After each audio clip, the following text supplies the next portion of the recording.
అందరికీ చాలా చాలా ఇష్టమైన గోంగూర పచ్చడి గురించి చెబుతూ నా సాయంకాల మాటల్ని మొదలు పెడతాను. గోంగూర అతి అద్భుతమైన ఆకు.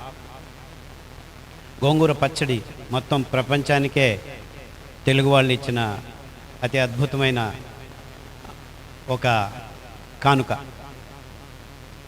ఇన్ఫ్యాక్ట్ నిజంగా మొత్తం మానవ జాతికి కావాల్సిన అతి అద్భుతమైన ఒక కషాయం ఇది. ఇందులో ప్రొటోకటాచిక్ యాసిడ్ అని ఒక అద్భుతమైన రసాయనిక పదార్థం ఉంది. ఇది పులుపు, మామూలుగా పులుపు ఊరగాయల్లో మన ఊరగాయలు, నిమ్మకాయ సిట్రిక్ యాసిడ్, మన చింతపండులో టార్టారిక్ యాసిడ్, టమోటాలో ఆక్సాలిక్ యాసిడ్, ఉసిరికాయలో ఆస్కార్బిక్ యాసిడ్ ఉంటుంది. Oxalic acid, ascorbic acid, citric acid, tartaric acid, ఇలా పులుపు పదార్థాలన్నీ ఆల్ఫా హైడ్రాక్సీ కార్బాక్సిలిక్ యాసిడ్ అని ఇవి అద్భుతమైన యాంటీ ఆక్సిడెంట్స్ గాను, అంతేకాకుండా ఈ క్యాటయాన్స్ని అంటే ధనాత్మక కణాలని, పనికిరాని ధనాత్మక కణాలని, రోగాలనిచ్చే ధనాత్మక కణాలని, ఇలాంటి వాటిని పట్టుకొని కీలేటర్స్ అంటారు, బయటకు పడేసేదానికి వీలైన అద్భుతమైన గుణాల్ని కలిగి ఉన్నాయి. ఇలా పులుపు పదార్థాల దశల వారీగా వెళ్తూ ఉంటే మామిడికాయలో గ్యాలిక్ యాసిడ్ అని అది ఒక అరోమాటిక్ కాంపౌండ్గా మారిపోతుంది. ఇంకా గోంగూరకు వచ్చేవరకు ఇంకా కొద్దిగా ముందంజకు వెళ్ళి ప్రొటోకటాచిక్ యాసిడ్ అని అతి అద్భుతమైన స్టెబిలైజ్డ్ కెమికల్గా, అంటే ఈ గోంగూరను మీరు ఏం చేసినా కానీ, వేయించిన, పులుపు చేసినా, ఊరగాయ పెట్టినా, ఎన్ని రోజులు చేసినా కానీ ఇది తన గుణాన్ని పోగొట్టుకోదన్నమాట. అంత అద్భుతమైంది. సో ఈ గోంగూర కషాయం ఆడవాళ్ళకి గర్భకోశాల రోగాలన్నిటికీ రామబాణం అని చెప్పేదానికి నాకు చాలా ఇష్టం అవుతుంది. కర్ణాటకలో దీని గురించి అంతగా తెలియదు. గోంగూర అంటే ఏమిటి అని అంటారు. అంటే ఈ గోంగూరని అంత అద్భుతంగా మన ఆంధ్ర ప్రజలు, తెలుగు వాళ్ళు దాన్ని సంవత్సరాలు, వేల సంవత్సరాల నుంచి గోంగూర పచ్చడి మన తెలుగు రాష్ట్రాలకి అంటుకొని ఉందన్నమాట. అంటే ఏం చెప్పొచ్చేది ఏంటంటే, ఇప్పుడు మీరు ప్రస్తుతానికి సామెలు 3 రోజులు, మిగిలిన ధాన్యాలు ఒక్కొక్క రోజు తింటూ ఈ ఆడవాళ్ళకు ఏదైనా ప్రాబ్లం అది నాకు చెప్పనే అవసరం లేదు. మీకు గర్భకోశంలో గడ్డలు ఉన్నాయి, ఇందులో క్యాన్సర్ వచ్చింది, అందులో ఎండోమెట్రియాసిస్, నా మూతి మీద మీసాలు ఉన్నాయి, పోవట్లేదు, ఎన్ని బ్యూటీ పార్లర్కి పోయినా, అంటే ఈ హార్మోన్ అసమతులనం, ఇలాంటి విషయాలన్నిటినీ, అండానులో ఎగ్స్ రావట్లేదు, వస్తే నిలవట్లేదు, బ్లీడింగు, పొట్ట నొప్పి అవుతుంది, ముట్టవుతే నాకు 3 రోజులు ఎక్కడా చూసేదానికి కాదు, వినేదానికి కాదు, వాంతులు వస్తున్నాయి, తలనొప్పి, ఇలా ఏంటేటో ప్రాబ్లమ్స్ అన్నీ వరుసగా చెప్పుకుంటూ రండి. ఏమీ ఇబ్బంది లేదమ్మా, మీరు చేయాల్సింది ఇంతే. 3 రోజులు సామెలు, ఒక్కొక్క రోజు మిగిలిన ఒక్కొక్క ధాన్యం భోజనం చేయండి. ఏమీ దొరకట్లేదు, మా కషాయాలు ఏమీ తెలియదు, ఏమీ తెలియాల్సిన పని లేదు మీకు. గోంగూర ఒక్కటి ఉంటే చాలు. 21 రోజులు గోంగూరను కషాయం చేసుకొని తాగండి. నాకు కషాయం ఇష్టం లేదు, ఆకులు అలాగే తినండి. అంటే అన్ని ఆకులను అలాగే తినమని నేను ఎప్పుడు చెప్పట్లేదు, కానీ గోంగూర మాత్రం, అంటే దాంట్లో ఉన్న ప్రతి ఒక్క పరమాణువు మన దేహానికి మంచి చేసే పదార్థమేగా ఉంటుంది. అంత అద్భుతమైన ఆకు, అంటే దాంట్లో లేనిది ఏమీ లేదు. ఇంకొక ఆకు ఉంది చక్రముని అని, మల్టీవిటమిన్ చెట్టు అని, దానికంటే శ్రేష్టమైనది. ఇందులో ఇనుము, ఇందులో కాల్షియం, మీరు ఏది కావాలో అది అడగండి, అన్ని అంశాలు ఉన్నాయి, అన్ని అంశాలు ఉన్నాయి. కాబట్టే మీరు గోంగూరని సతతంగా 21 రోజులు, బాగుంది కదా అని గోంగూర ప్రతిరోజు వాడకండి. అక్కడే మనం అందరం పప్పులో కాలు వేస్తున్నాం.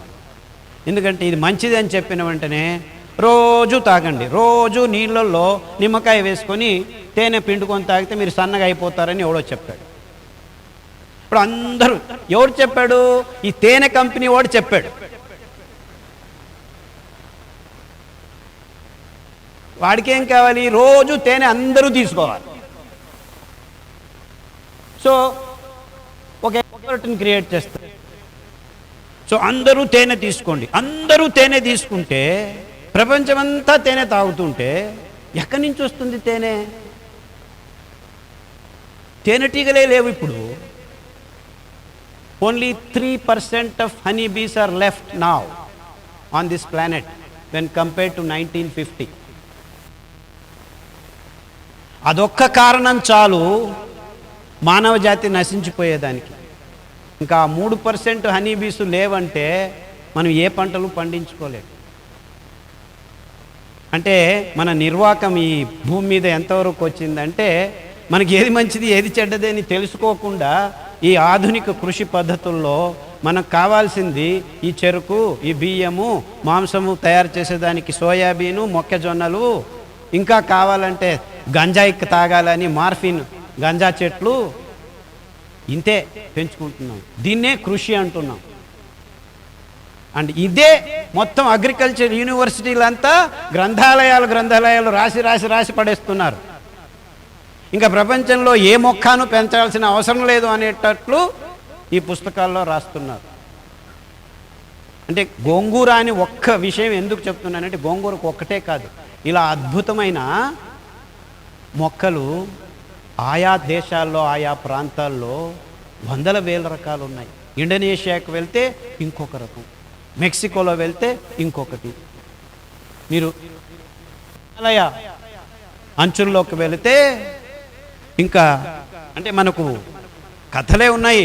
ఆంజనేయుడు ఎక్కడికి వెళ్ళాడు? లక్ష్మణుడు మేఘనాథుడు బాణం వేసి కింద పడిపోతే చనిపోయాడని అందరూ డిక్లేర్ చేశాడు. రాముడు కూడా ఏడుస్తూ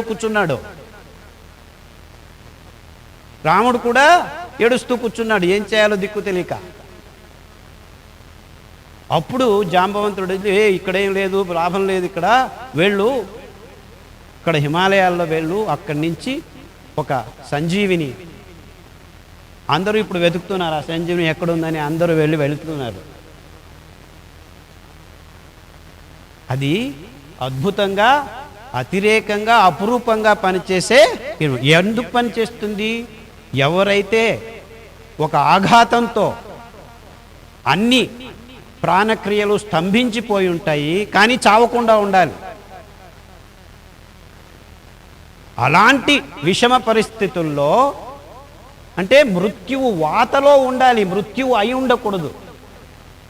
మృత్యువు వాతన పడిన అంటే అలాంటి అపురూపమైన విషయాలు సందర్భాల్లో కూడాను కావాల్సింది ఒక సంజీవిని మొక్క ఉంది.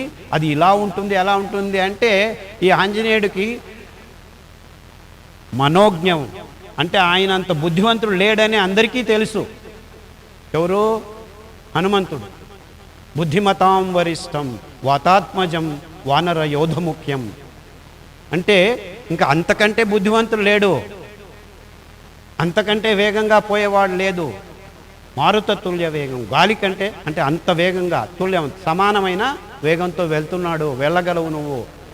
అటువంటి వాడే కన్ఫ్యూజ్ అయిపోయాడు. జాంబవంతుడు చెప్పిన మొక్క ఏది అని గుర్తుపెట్టలేక. ఎందుకంటే వైవిధ్యత ఎంతవరకు అంటే అంత బుద్ధివంతుని కూడా కన్ఫ్యూజ్ చేసి ఇదా అని కన్ఫ్యూజ్ అయిపోయి పిచ్చి పట్టిపోయి ఇదంతా బాగలేదని చెప్పి కొండనే పగిలించుకొని తీసుకొచ్చేసాడు.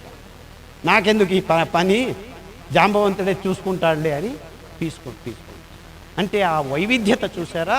ఎంత బుద్ధివంతుడినైనా కానీ కన్ఫ్యూజ్ చేయ. అంటే ఆ దేవుడి వైవిధ్యమైన ఆ సృష్టి, అద్భుత సృష్టి అది. దాన్ని తీసుకొస్తే అప్పుడు ఈ బయటపడ్డాడు.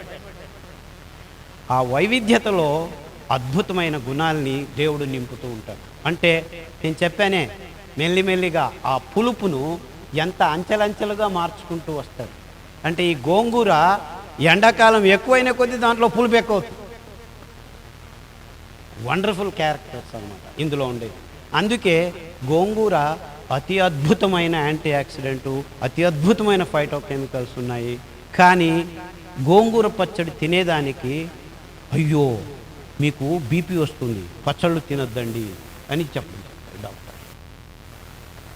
పచ్చళ్ళు ఎవరైనా ఇంతింత తింటారా? నంచుకుంటాం మజ్జిగన్నంతో.